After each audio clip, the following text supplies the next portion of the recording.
faut voir que 2021 vient après une période d'accalmie, 2020, où les défaillances d'entreprises pour la première fois depuis une dizaine d'années avaient baissé au Maroc, mais c'était le cas partout dans le monde.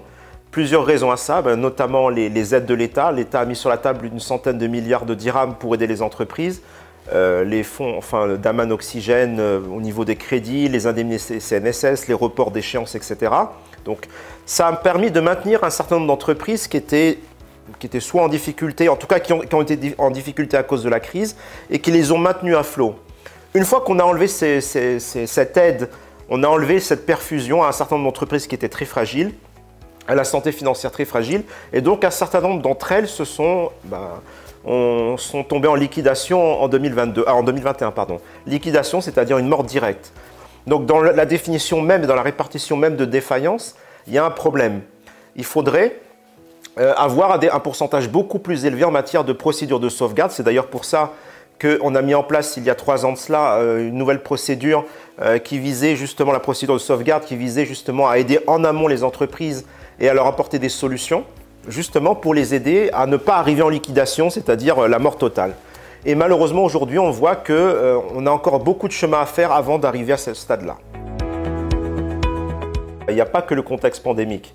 Il y a un contexte général qui est très difficile pour une TPE, pour une entreprise qui vient d'être nouvellement créée, pour plein de raisons.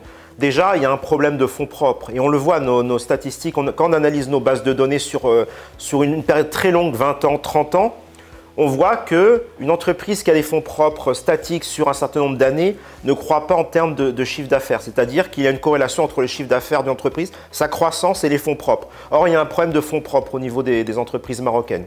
Ce qui ne les aide pas quand elles vont voir un banquier. Les banquiers ne les aident pas parce qu'effectivement, elles ne sont pas suffisamment capitalisées. Il y a un problème de délai de paiement. Ça, c'est une chose extrêmement importante. Les TPE souffrent d'un délai de paiement de 220 jours. Donc, voilà. Et puis, elles ont des difficultés d'accès au marché public.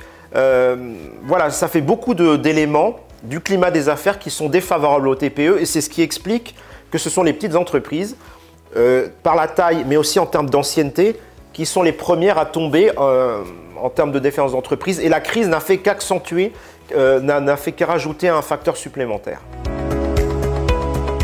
D'un point de vue macro, parce que c'est le macro qui tire le micro, l'année dernière, on a fait 6%, 7%, donc on a rattrapé une partie de la baisse enregistrée en 2020. Cette année, on devrait faire entre 3 et 4%. Tout ça pour dire qu'on va revenir progressivement à un rythme identique à ce que nous avions avant. Or, il est évident au Maroc que pour continuer à croître et pousser les investissements, il faut aller sur des taux de croissance de l'ordre de 4,5, 5, voire plus. Or, aujourd'hui, on se rend compte qu'on revient à un stade où, justement, ce fameux plafond des 3 à 4% sur lequel on est depuis un certain nombre d'années et qu'on n'arrive pas à dépasser. Donc voilà, il y a un certain nombre d'inconnus aujourd'hui d'un point de vue macro qui rend très difficile de savoir ce qui va être la fin de cet exercice.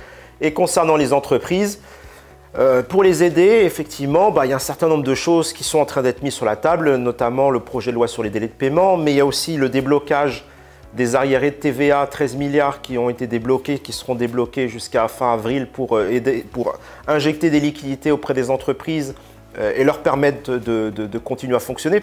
Et puis, à côté de ça, il y a des programmes sectoriels, notamment vis-à-vis du tourisme, visant à aider ce secteur qui est particulièrement sinistré. On le voit à Marrakech, par exemple, où aujourd'hui, dans un certain nombre d'hôtels, on a des coupures d'eau, d'électricité, tout simplement parce que les hôtels ne peuvent plus payer leurs charges, par exemple.